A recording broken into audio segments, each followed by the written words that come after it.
Well, I don't know if you can hear, but the seagull are really noisy here in the trees north of Nice. And we're lucky to have a look at Nico Vouilloz's custom prototype Lapierre Overvolt GLP2, fresh from his win at the Electroport du Mercantour.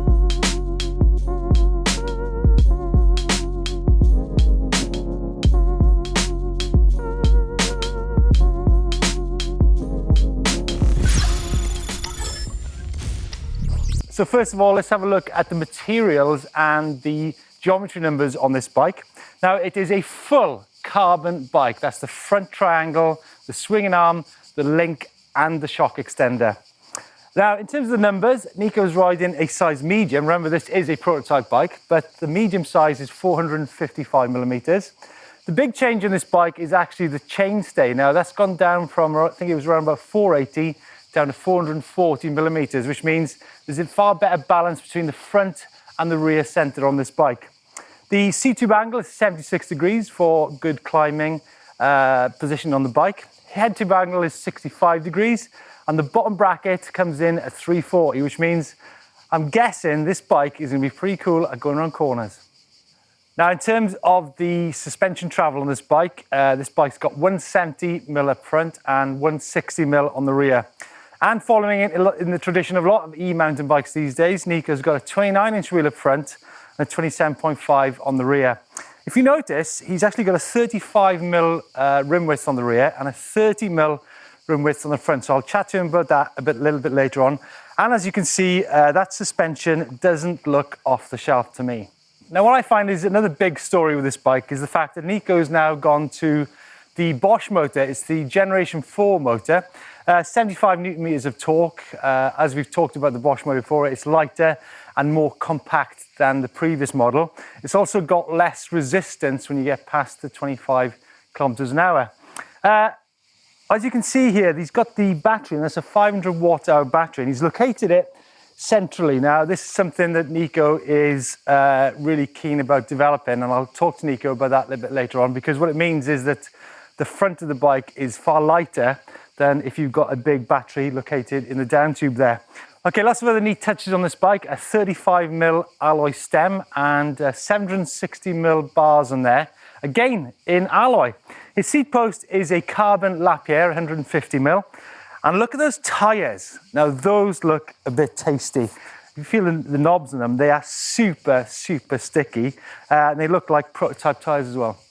So, the handguards, that's a Vouilloz touch. Shimano XTR levers on here, but XT calipers. 200mm rotors, XTR cassette, XTR derailleur, XTR pedals, and 160mm cranks. A few other neat touches on this bike. Nico's got a mudguard on the rear and a mudguard on the front. No idea why he needs those in a place like this.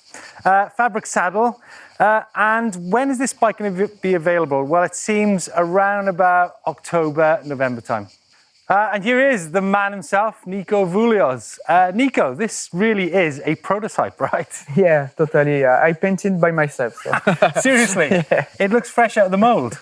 Yeah, totally. We are still working on the layup and try to find the good carbon layup and stiffness, and it's really important. The stiffness we really never talk about, but it brings so many different aspects when you try the bike. Yeah, totally. I mean, you got the flex and stiffness balance of the bike, getting it right.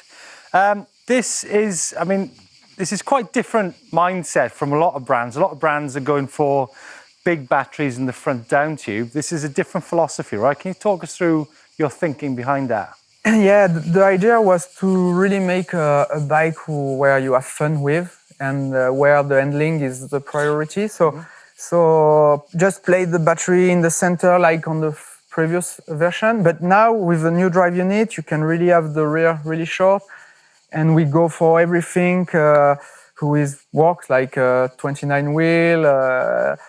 All the numbers are really modern, and you really feel when you ride a bike. What are the advantages then? Is it's a more playful bike. it's a more maneuverable bike? Yeah, you have almost the feeling to have the EZST, you know, like the 18 kilos bike. This one is more 21, even with big 21. tires. Yeah, because those tires aren't light, right? Yeah, it's downhill tires, so it's 1.4, 1.5 almost. Yeah. So if you had sort of, you know, if you had EXO casing tires on there, lighter tires, that bike's going to be easily under 20 kilos, right?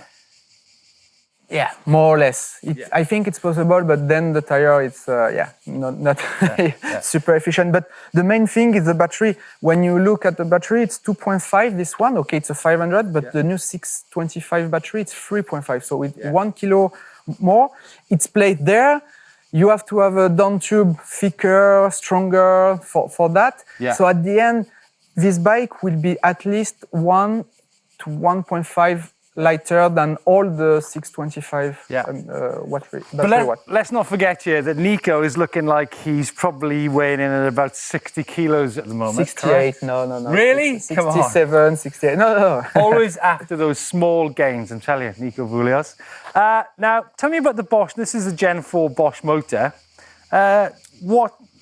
You've been riding Shimano previously when we did our previous video up in the hills above Monaco.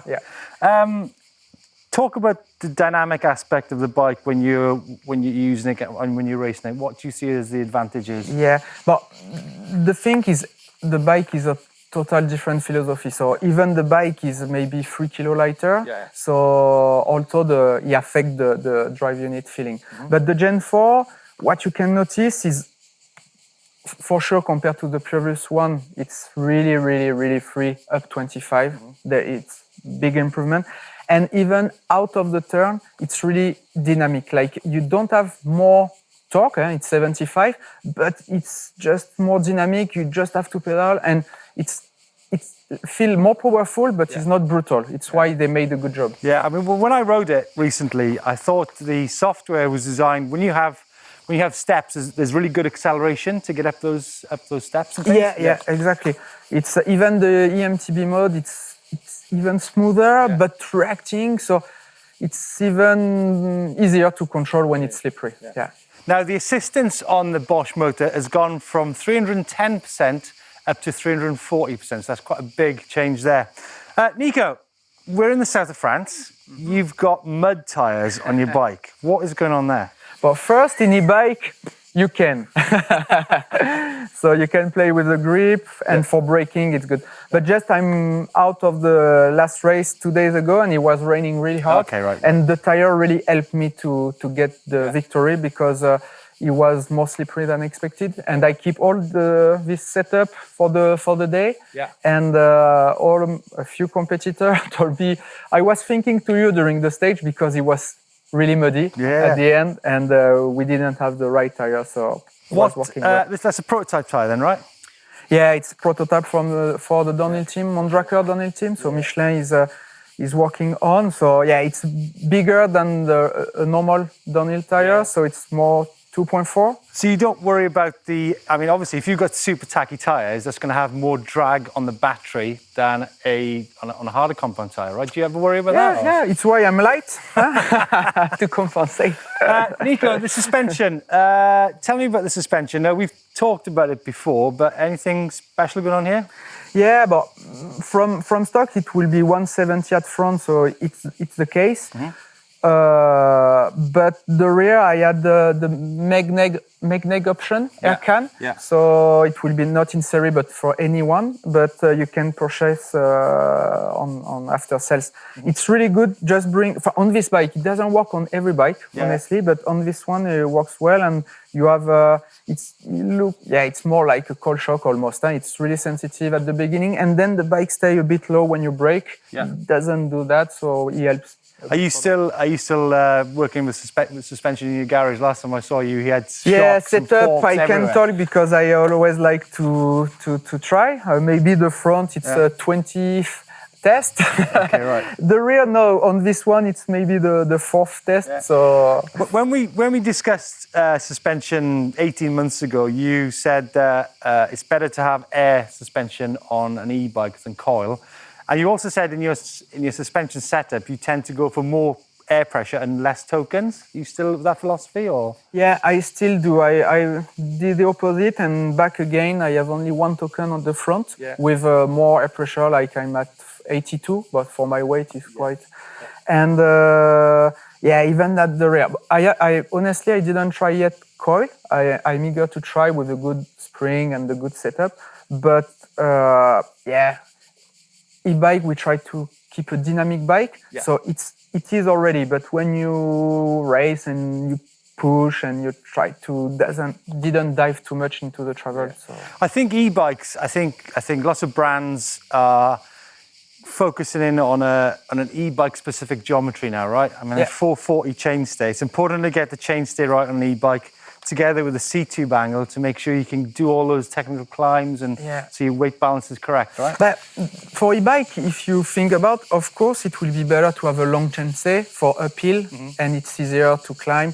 The problem is, increasing the rear, make more weight at the front, so it's really not good for e-bike handling. So to compensate, you're right, you try to have a steeper seat tube.